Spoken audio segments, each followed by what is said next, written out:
In the heart of a shattered land, where war devoured the fields and fear clung to every soul, the cries of a desperate people rose to the heavens.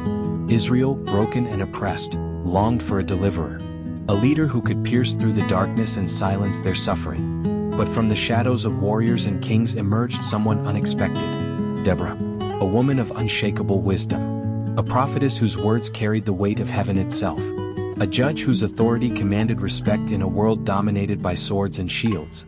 She wielded no weapon forged by man. Her greatest strength was divine wisdom, a light that burned from within, guided by an unbreakable connection to God. Deborah's rise was not driven by ambition, but by calling. In an era where leadership was the burden of men, and women were often silenced by tradition, Deborah stood tall, chosen by the Almighty to lead His people.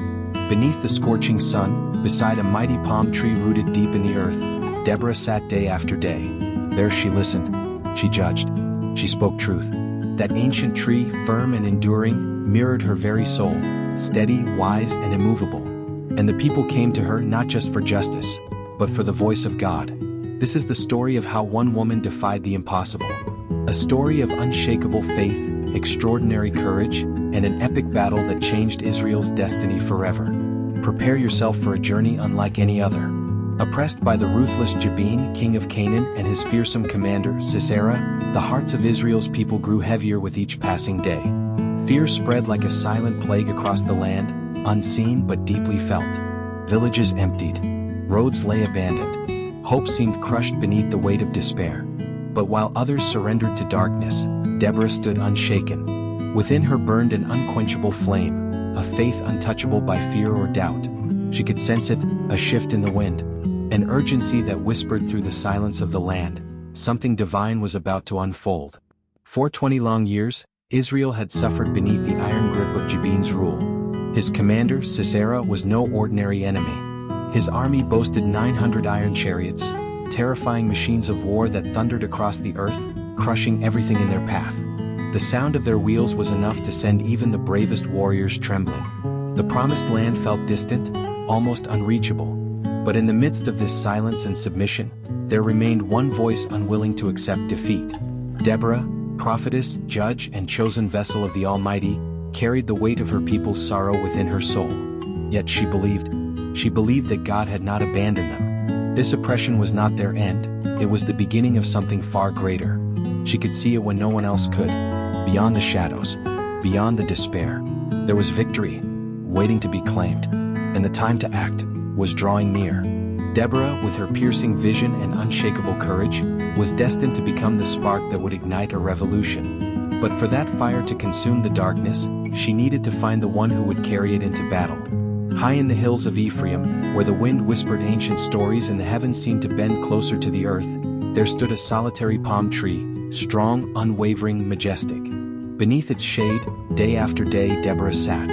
Her presence was quiet, yet carried an undeniable authority that echoed far beyond the hills. That tree, known throughout the land as the Palm of Deborah, was not merely a landmark. It was a sanctuary of wisdom, a place where justice descended like the gentle breeze. There, under the natural canopy of its wide-reaching branches, the people of Israel came with heavy hearts and restless souls, men and women from every tribe, seeking answers, hope, and guidance from the woman chosen by God Himself. They climbed the rugged slopes, carrying on their shoulders the burdens of their hearts, questions, doubts, wounds invisible to the eye but heavy as stone. And there, beneath the ancient palm, Deborah's words, filled with divine wisdom, poured out like living water for a thirsty soul, bringing clarity amidst the chaos. There was no need for grand temples or marble palaces. That humble space beneath the open sky had become a sacred sanctuary, not because of what it was made of, but because of who spoke there. That palm tree, towering and steadfast, mirrored Deborah herself. Just as its deep roots anchored it against the fiercest storms, Deborah's unshakable faith kept her firm amidst the trials of her people. Her eyes were calm, but behind them burned a silent fire, the knowledge that destiny was drawing near. What those who sought her judgment did not know was that Deborah was not only settling the disputes of the present, she was preparing the way for a battle that would alter the fate of Israel. And when the divine call finally echoed within her heart, it arrived like a whisper carried by the wind, soft, yet heavy with eternal weight. Deborah knew the time had come. The oppression of Jabin and the terror cast by Sisera could no longer prevail. It was time to awaken Israel, to summon its strength. But for this she needed a man of courage, a warrior capable of standing against the approaching storm. That man was Barak. Barak, brave yet cautious, stood before Deborah, summoned to a task greater than himself. At her call, his eyes revealed a mixture of awe, respect, and the gravity of destiny. And with a voice sharp as a blade, Deborah, the prophetess of God, gave him the command: gather 10,000 men from the tribes of Naphtali and Zebulun. Go to Mount Tabor. The hour of battle had come. But what Barak did not yet know was that destiny had one final twist, a mystery that only Deborah could foresee. The Lord will deliver Sisera into your hands, but not by your sword. Deborah's voice cut through the air like thunder wrapped in mystery. Barak, the glory of victory will not be yours, for the Lord has chosen to give that honor to a woman. Her words echoed with both expectation and enigma, a prophecy that stirred both wonder and uncertainty. Barak, though a man of courage, hesitated. He knew the path ahead was treacherous, and he knew something else. The heart of his warriors depended not only on swords or numbers, but on Deborah. Without her, their spirits would falter. I will go, Barak said at last, but only if you go with me. And Deborah, in her wisdom and courage, accepted, knowing well that the road before them would be shadowed by danger, but illuminated by divine promise. As preparations for war surged across the hills, an almost supernatural calm wrapped itself around Deborah. While the plains of Canaan trembled with the rumors of Sisera's devastating power, while armies murmured in fear, Deborah stood unmoved. It was as if her eyes pierced beyond the battlefield, beyond what mortal eyes could see, into the eternal certainty of heaven. Victory was already written. At Barak's side she surveyed the growing army, 10,000 men. Ordinary men, farmers, shepherds, sons of Israel who had never dreamed of standing against such a mighty enemy. There was fear in their eyes, but there was something else. Hope. Hope kindled by the very presence of Deborah, the woman who spoke with God. The woman who had become the living embodiment of divine promise. Every word that flowed from her lips echoed like a prophecy, a whisper from the future that only she could hear. It wasn't merely speech, it was the sound of destiny unfolding word by word. Deborah carried the weight of responsibility on her shoulders, immense, invisible, but never allowed it to crush her spirit. She understood. God's ways were mysterious, often incomprehensible, but always just. And in that moment, as the army prepared to march, she felt it. A sign. Unmistakable. This battle would not be won by brute force, but by the invisible hand of the Almighty. As the first light of dawn painted the skies with shades of pink and gold, the army of Israel began its march. 10,000 men, hearts pounding, footsteps steady, marched towards Mount Tabor. Barak led them, and beside him, like a pillar unshakable, Deborah walked. Mount Tabor rose before them like a silent giant, its steep slopes and panoramic heights standing as if suspended between heaven and earth. It wasn't just a mountain, it was a fortress of destiny, a sacred ground, where divine decisions would manifest into earthly reality. Deborah walked among the warriors, her steps firm, her gaze unwavering. And with every step, it was as if the ground itself reverberated beneath her feet, like the beating of a war drum calling every heart to courage. What did that mountain mean to Deborah? Perhaps it was more than strategy, more than tactics. Perhaps it was the meeting point of the eternal with the mortal, where heaven would speak through battle. As they approached, the air thickened, charged with invisible energy. Even nature seemed aware of what was about to unfold. The men adjusted their weapons, their eyes lifting to the mountain's peak, where dark clouds began to gather, heavy, menacing like the breath of a coming storm. But fear did not move them. No, what burned in their hearts was something else. It was faith. A faith ignited by Deborah's words, words that promised victory. Mount Tabor stood before them, majestic, imposing, the place where their courage would be tested. The place where hearts would either shatter or be forged like steel in the heat of battle.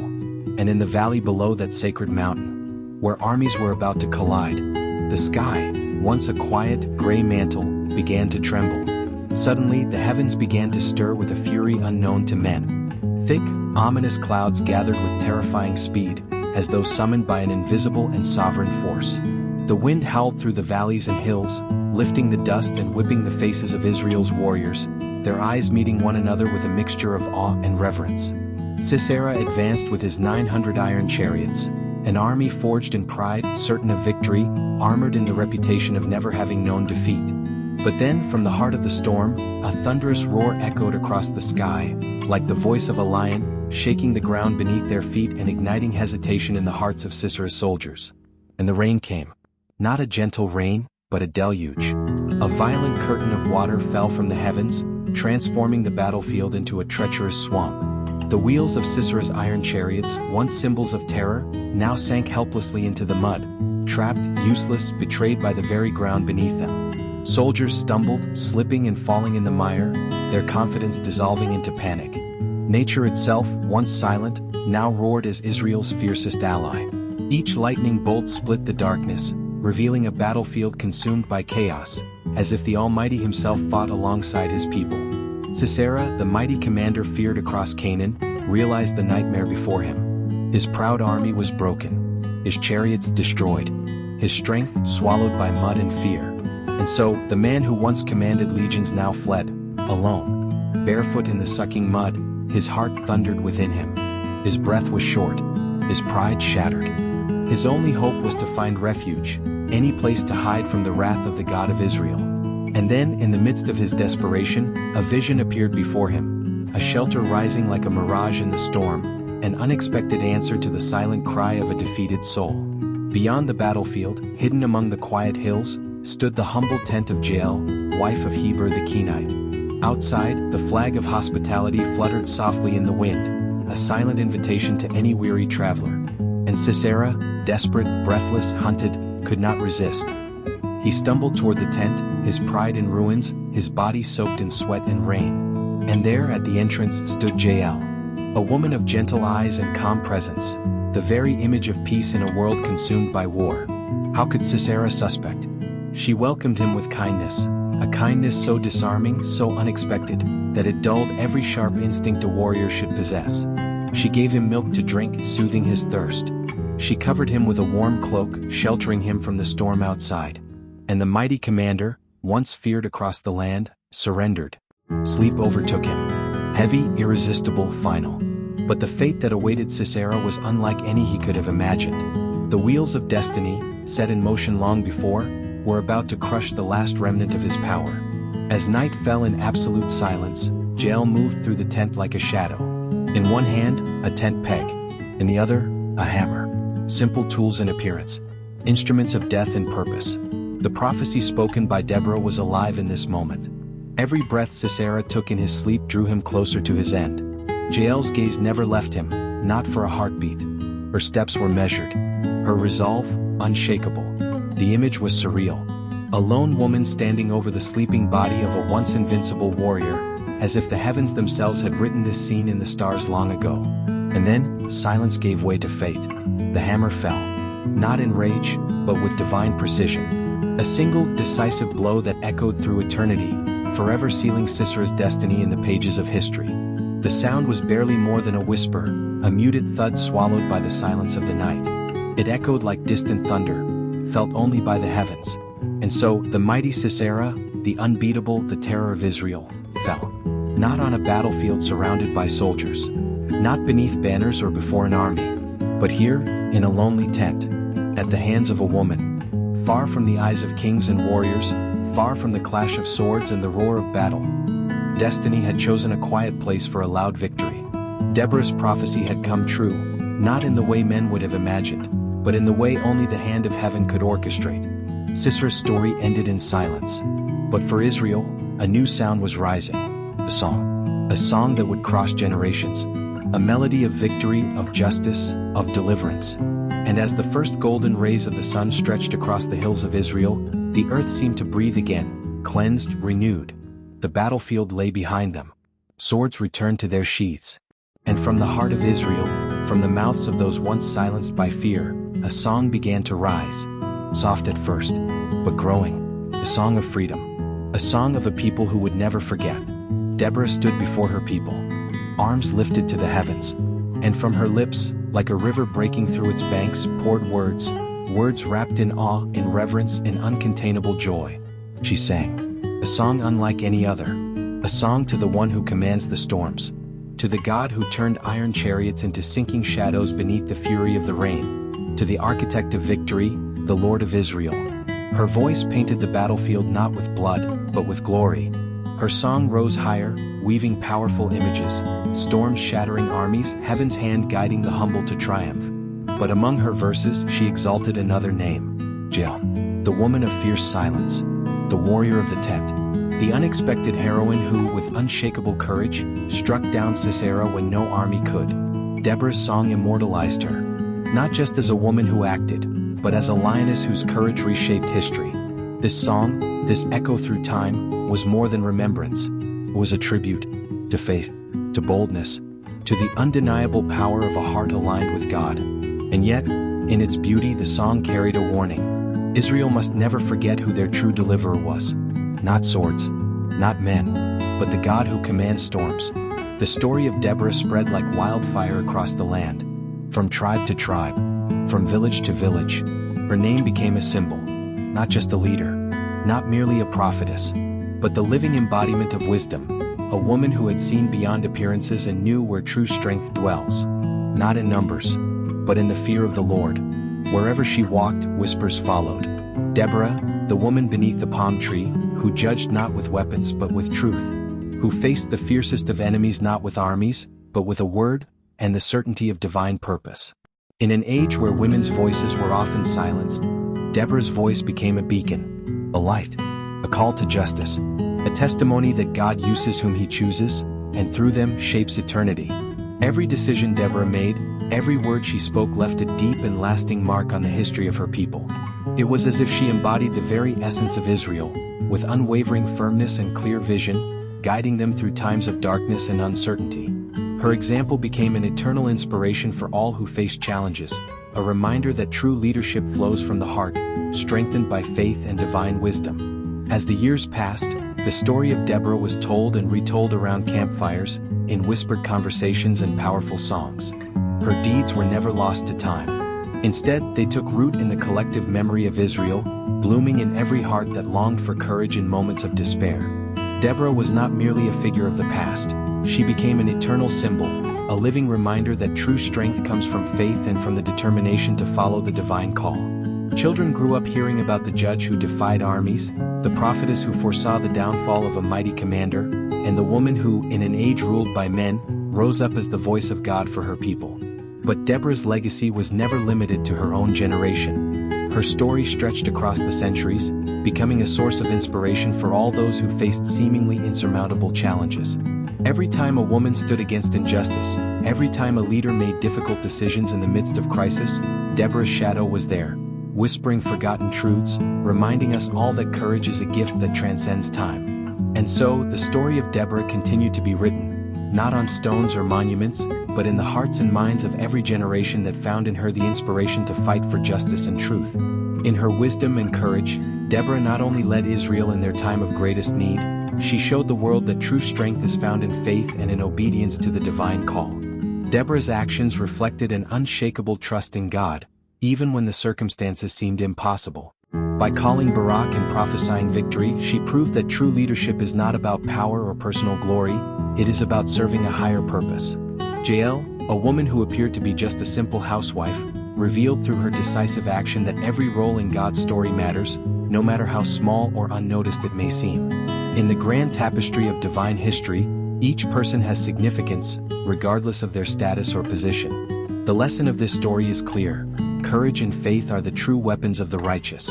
The stories of Deborah and Jael remind us that when we stand firmly for what is right, guided by divine wisdom, we can overcome even the greatest obstacles. Like them, we are called to be instruments of justice and courage, allowing our actions to echo through generations, inspiring others to do the same.